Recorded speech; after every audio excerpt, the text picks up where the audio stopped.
Bienvenida, bienvenido a una nueva aventura. ¿Me acompañas por el mundo del trabajo social?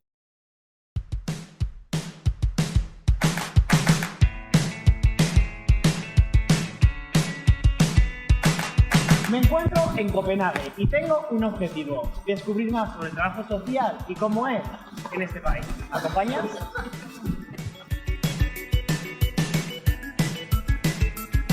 Las asociaciones y entidades sociales fueron el germen del trabajo social. Vamos a descubrir año a año y entidad a entidad cómo surgió la profesión.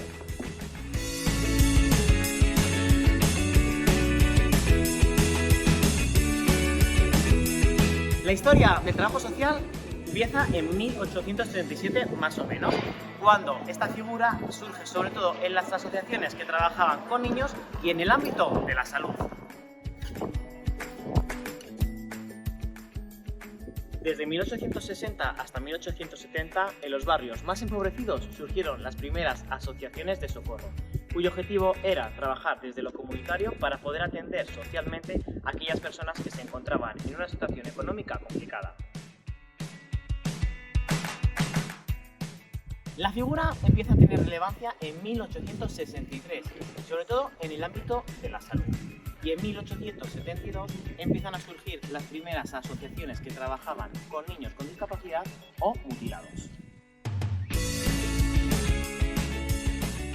Como te he comentado antes, siempre el trabajo social de la época ha estado muy ligado con el ámbito sanitario, pero no fue hasta 1920 cuando fue un momento clave. En aquella época, los médicos se dieron cuenta de la importancia de crear una figura que trabajase con los pacientes en el ámbito de la rehabilitación, de crear apoyos una vez que saliesen de estar ingresados. Y fue entonces cuando se creó la figura del trabajo social en hospitales. Y para que luego digan que el trabajo social no es un ámbito sanitario.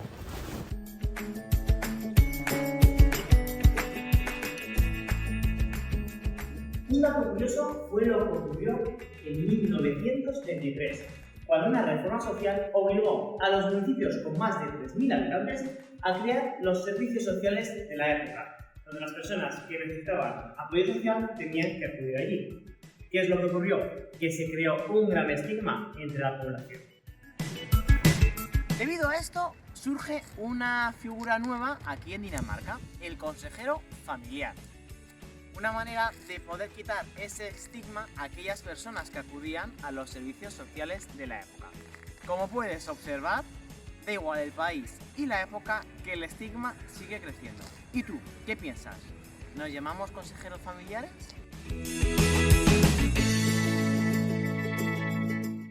Si tenemos que hablar de un periodo histórico donde el desarrollo social creció aquí en Dinamarca, estamos hablando del periodo de 1950 y 1960, cuando el Ministerio de Asuntos Sociales creó distintas medidas para poder cubrir aquellas necesidades de sus habitantes.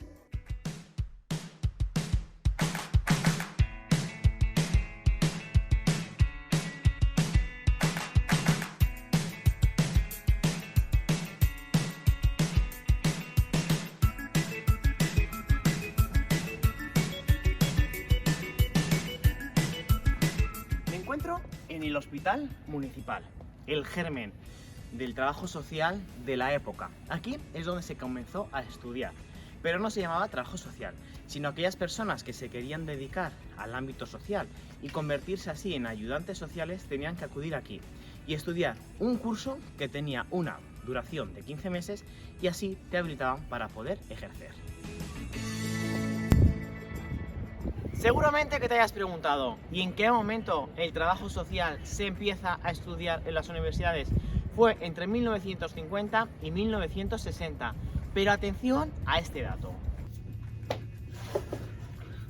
Si quieres estudiar trabajo social aquí en Dinamarca, tienes que tener en cuenta que es una carrera todavía como una licenciatura, no es un grado.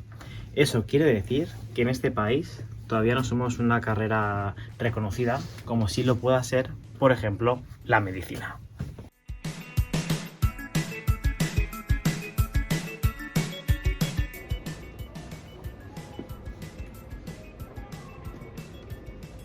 Aquí surgió la figura del asesor social.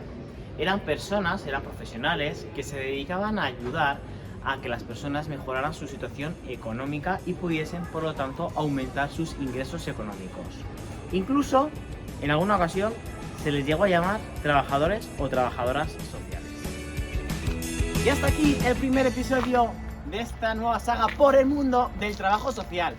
Espero que te haya parecido interesante descubrir un poquito más sobre nuestra profesión en otro país, en este caso en Dinamarca. Y si te ha gustado, ya sabes, suscríbete, da like y comparte este vídeo. ¿Y a ti? ¿Te ha gustado, verdad?